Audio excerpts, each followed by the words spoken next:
নূরের দোলায় আর হুরেরি মেলা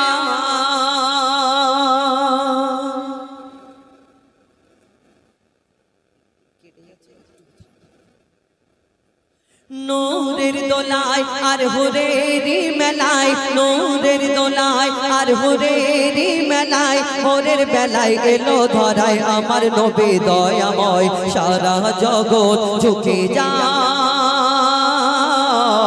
সারা জগৎ ঝুঁকে যায় দুধের চাঁদ আমার প্রিয় মোহাম্মদ দুধের চাঁদ আমার প্রিয় মোহাম্মদ হায় তার কি সুরত যেন আবে হায়াত দু নয়নে ছলকায় মা আমিনা সেই নয়নে চুমা খায়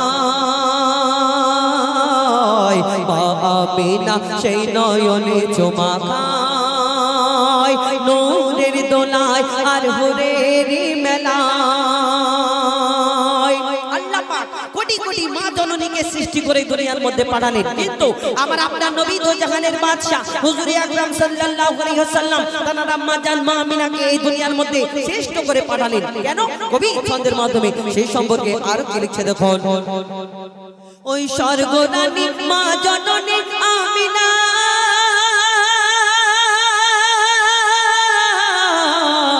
তোমার সাথে হয় না কারোর তুলনা মাগো তোমার সাথে হয় না কারোর তুলনা কেন মা হাওয়া থেকে আর মা মারিয়া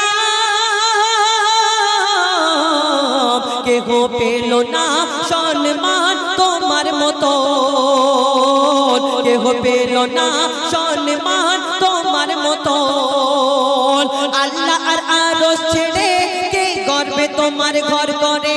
আল্লাহ আর আরশ ছেড়ে কে গর্বে তোমার ঘর করে 10 মাস 10 দিন পরে নাজিল হলো আদম রূপ ধরে ধন্য আমিনা জননী মোরা তোমার কাছে ঋণী আল্লাহ তাআলা শ্রেষ্ঠ উপহার খেলে তোমার আঁচলের তলায় সারা জগৎ ঝুঁকে যায় সারা জগৎ ঝুঁকে যায় এই দুনিয়াতে আল্লাহ পাক রব্বুল আলামিন এই দুনিয়াতে আল্লাহ রাসূলকে মা আমিনার ঘরেতে দুনিয়ার মধ্যে পাঠালেন তাকে জন্ম দিলেন মা আমিনা এবং তাকে লালন পালন করলেন দুধ পান করালেন মা হালিমা আর মা হালিমাকে এই দুনিয়াতে ওই মরুভূমির মানুষরা যখন নবী দো জাহানের বাদশা প্রচার হয়ে গেল ইনি দিনের নবী শেষ নবী এর নাম মুহাম্মদ তো ওই মরুভূমির মানুষরা মা হালিমাকে প্রশ্ন করলেন বলো মা আপনার ঘরে বাচ্চাটা আপনি যখন লালন পালন করলেন শিশু মুহাম্মদ কেমন ছিলেন আপনার সঙ্গে কেমন ব্যবহার করতেন কেমন কথা বলতেন কেমন চলাফেরা করতেন যখন মা হালিমাকে প্রশ্ন করলেন তখন মা হালিমা তাদের কি উত্তর দিলেন কবি ছন্দের মাধ্যমে লিখছে দেখুন মা হালিমা হাই কি তোমার কিসমত তোমার বুকের দুধ পিয়েছে মোহাম্মদ মাগো তোমার বুকে দুধ পিয়েছে মোহাম্মদ আর কেমন ছিল বলো শিশু নবী করিম তুমি লালন পালন করতে তাকে রাতে দিন মাগো লালন পালন করতে তাকে রাতে দিন তুমি তাকে জমজমেতে ধুইয়ে গা চুমে নিতাম যখন পা মা হালিমা বলছে তাকে জমজমেতে ধুইয়ে গা চুমে নিতাম যখন পা আদর করে আমায় ধরে মধুর সুরে ডাকতো মা ও তার নূরেরি বদন যেন নরম মাখন আর মিষ্ট আতর মাখা যেন সারা বদনময় সারা জগৎ ঝুঁকে যায় সারা জগৎ ঝুঁকে যায় সর্বশেষ কবি নিজের মাকে উদ্দেশ্য করে বলছে এই দুনিয়াতে আমরা দেখবেন যখন বড় হয়ে যায় মায়ের গর্ভে 10 মাস 10 দিন কত কষ্ট দিই সেটা আমরা কি জানি বিশেষ করে ছেলেদের বিয়ে হওয়ার আগে অনেকজনা অনেক কিছু বুঝতে পারে না আর বিয়ে হয়ে গেলে অনেকজনা বুঝতে পারে কেন স্ত্রীর যখন বাচ্চা কাচ্চা হয় তার কতটা কষ্ট হয় সেই তার স্বামী জানে যে তাহলে আমার মায়ের কত কষ্ট হয় সেও বুঝতে পারবে এই দুনিয়াতে কিন্তু মায়ের মতো কি কষ্ট যে অরিজিনাল কষ্টটা সেটা কি বুঝতে পারবে না আমরা যখন বড় হই এই দুনিয়াতে মা জননীকে কত ছোট বড় কথা বলে থাকি। এই দুনিয়াতে বউ যদি একটুখানি বেশি বলে যে তোমার মা এই বলেছে, তোমার মা ওই বলেছে, আমরা রাগেতে মাকে গিয়ে না খিটখিট করছো, বয়স হয়ে গেছে একটু খিটখিটে হয়ে গেছো না। এই দুনিয়াতে মায়ের গর্ভেতে আমরা কতদিন ছিলাম, কি করেছিলাম? একটা মানুষকে পানিতে যদি ডুবিয়ে রাখা হয় থাকতে পারবে না। এর ভিতরে পানির ভিতরে আমরা ভেসেছিলাম, আমাদের কান নাক চোখ মুখ সব বন্ধ হয়েছিল। মা যে খাবার খেত আমরা ওই মায়ের রক্ত মাংস খেয়ে এই গর্ভেতে ওই 10 মাস 10 দিন বেঁচেছিলাম। এবং এই দুনিয়াতে যখন কত মা জননী দেখবেন হসপিটালে বাচ্চা কাচ্চা জন্ম দিতে গিয়ে কত মা জননী দুনিয়া থেকে বিদায় নিয়ে নেয়, এই দুনিয়া থেকে চলে যায়। এবং আমরা মায়ের গর্ভে কত কষ্ট দিই না। মা আমাদের যখন গর্ভে আমাদের বাচ্চা কাচ্চা মায়ের গর্ভে আসে, মা ভালো করে খায় না, ভালো করে